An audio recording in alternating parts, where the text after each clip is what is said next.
be careful now in my steps.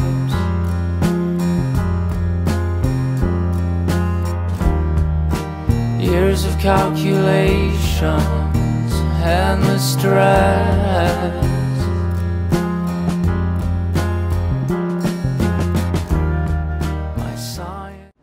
The doctor said you have the mind of a chronic alcoholic. I've never seen one single case recover where that state of mind exists to the extent that it does in you.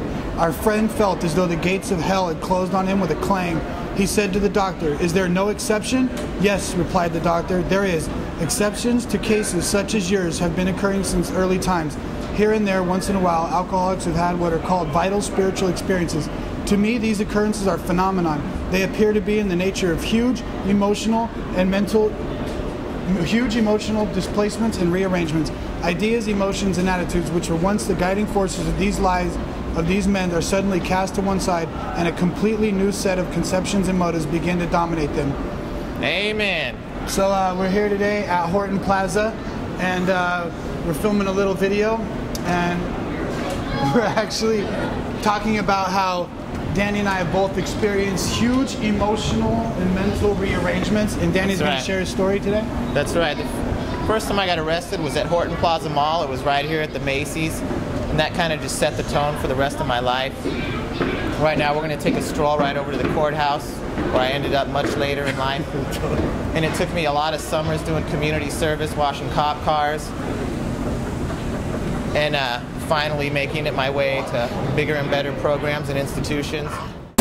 And one of the things that helped me along with that, getting to the point where I was ready to change, was just having a spiritual experience. You know, when I got sober, I really wasn't an angel or a saint when I got here.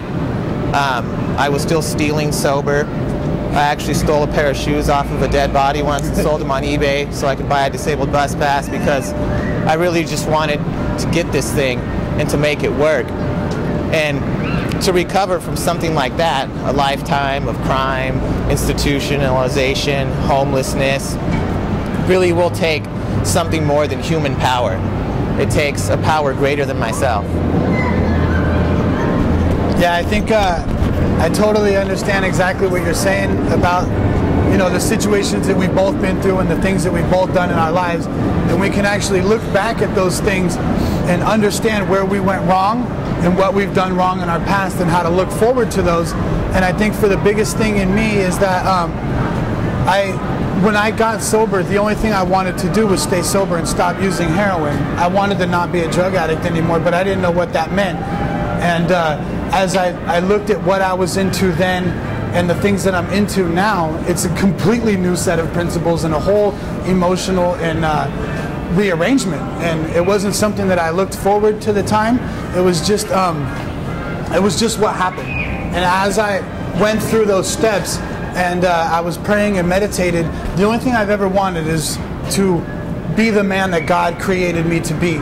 And that's been proven to happen. And like you were saying, those emotional changes to where I can handle situations that used to baffle me without yelling at someone, and being able to maintain my serenity and my sobriety for 5 years is because of like that thing that we just read, talking about the person who was a certain way that is now completely transformed. And you know, that's the same thing that's happened to both of us.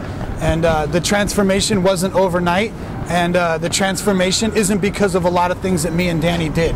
And the transformation came because we followed what the program said, and then we both have in turn changed to become the men that God has desired us to become.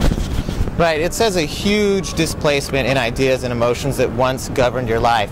And for me, when I got out and into society, it was really difficult for me because I had never worked a sober day in my life. I had only done mortuary driving, which doesn't really count as a real job or anything like that.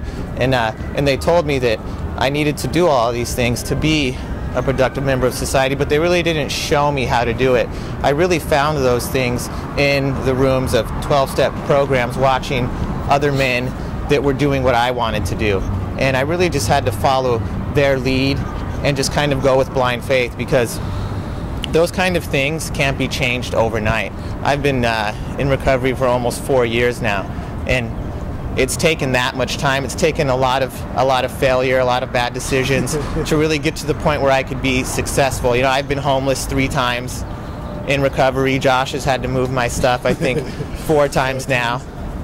And you know, you're going to make bad decisions, but as long as you continue doing the next right thing and incorporate some of these spiritual principles into your life, you really can't go wrong. Right. I guess the biggest thing that we would like to say in this video is kind of the motive of and the motif of our company here is to, you know, just seek God's kingdom, find out what He wants you to do in your individual life. Don't worry about what anybody else thinks that you should be doing, and follow the path that God has laid out for you, like the path that God has laid out for Danny and I.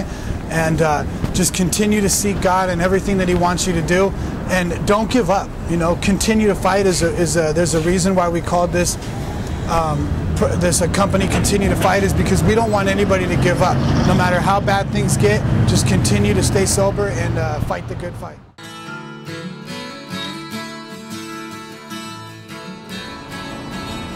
We're standing here at the San Diego courthouse. This is one of the last places that I ended up, and one of the last times I ended up here, I was here with my girlfriend at the time, and she had just been arrested again, and they wouldn't even admit her to jail because half of her leg had deteriorated so much from a flesh-eating bacteria that she'd got from shooting bad dope. And she was sitting there, and she's looking at me, and she's like, "Danny, I'm scared. I don't know what's going to happen if they take me in. I don't know if I'm going to make it back out." And I was just thinking about how, you know, this is one of those situations that you don't really plan for, and it's one of those things that's just really surreal at that time. And I remember always thinking that if I ever made it out, if I ever got a chance, that, you know, I would share the message that, you know, you do need the courage to change, and the courage to know the difference between the things you cannot change. And there's a lot of things that I cannot change in my past, and there's a lot of things that I can have the courage to change now. And one of those things is being the difference, you know, that I want to see in the world. And I can say that today, and I can actually have the courage to carry that out. So if there's anything that you can get from this film today, my message is be the change that you want to see.